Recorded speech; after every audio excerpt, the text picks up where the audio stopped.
Nah, ini ada pemulihan jasa. Jasa itu juga harus dipulihkan. Maksudnya apa? Ketika kita melakukan kesalahan, otomatis kita harus bertanggung jawab kan? Gimana cara memulihkannya? Itu memperbaiki produk jasa. Misalnya kalau kesalahannya ada pada produk kita. Terus mengganti seluruh uang yang telah dikeluarkan, misalnya bisa. Terus mengganti sebagian uang yang dikeluarkan, permintaan maaf, penjelasan tentang apa yang telah terjadi, jaminan bahwa masalah tersebut tidak akan terulang, itu jelas, memberikan kesempatan kepada pelanggan untuk mengeluarkan kemarahannya. Jadi pertama yang harus dilakukan itu adalah minta maaf kalau misalnya terjadi suatu kesalahan, ya kan? Jangan sampai kita sudah salah, kita ngeyel. Wow, wow, wow. Nanti bisa heboh satu kampung. Jadi intinya tetap harus minta maaf kalau kita melakukan kesalahan. Jadi ini juga tergantung kebijakan perusahaan misalnya. Perusahaan bersedia mengganti ke seluruh biaya yang telah dikeluarkan atau enggak, atau hanya sebagian. Terus ini ada yang namanya fair treatment. Itu ada yang outcome fairness, procedural fairness, sama interactional fairness. Ini biasanya kalau terjadi kegagalan atau kesalahan dalam penyampaian kualitas itu biasanya ada ini.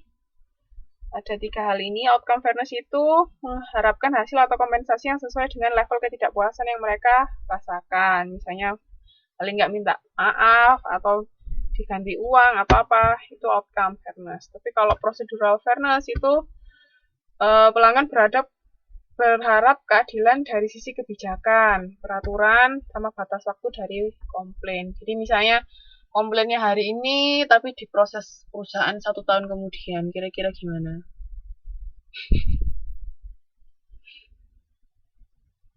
Sudah pasti.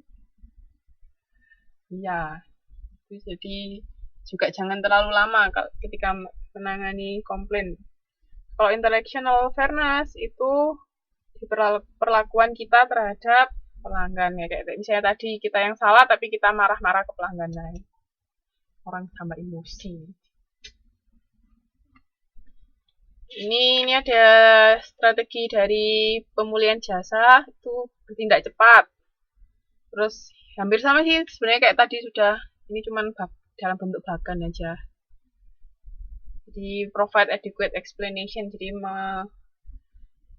memberikan penjelasan dengan baik, terus memperlakukan konsumen secara fair, terus membangun relationship with customer, maksudnya membangun hubungan dengan pelanggan, sama belajar dari apa yang sudah terjadi, terus belajar dari pelanggan yang pergi, maksudnya kan kenapa kok sampai kita bisa kehilangan pelanggan kita, sama memperbaiki kesalahan, terus kita juga mau menerima komplain dari pelanggan.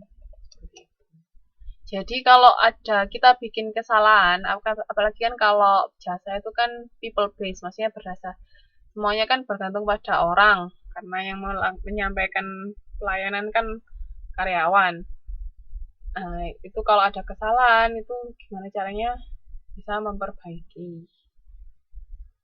Jadi intinya nggak boleh kita membiarkan pelanggan itu memiliki sesuatu yang buruk, maksudnya pandangan yang buruk terhadap perusahaan kita. Kalau kita salah ya kita perbaiki. Gitu. Ya, namanya juga manusia kan, nggak mungkin luput dari yang namanya kesalahan. Atau, tapi gimana caranya kita bisa meminimalisir hal tersebut. Oke, Mbak, Mas, sampai di sini modul 6. Ada yang mau ditanyakan enggak?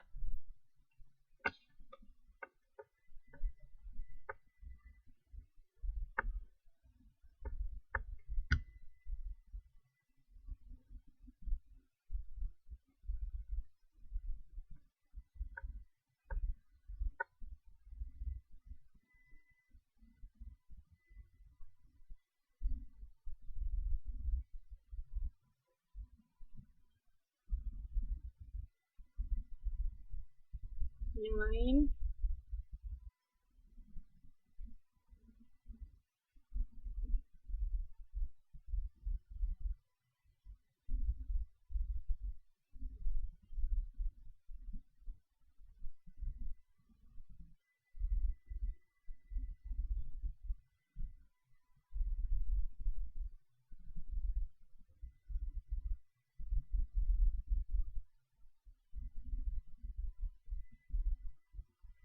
Oke, kalau nggak ada, silakan dibaca-baca lagi ya.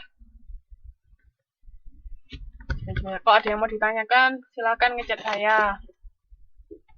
Cai Ocai. Ya sudah, kalau nggak ada yang mau ditanyakan, untuk malam ini kita akhiri sampai di sini. Terima kasih semuanya sudah datang. Semoga bermanfaat. Selamat tidur, selamat istirahat. Dadah. Assalamualaikum warahmatullahi wabarakatuh.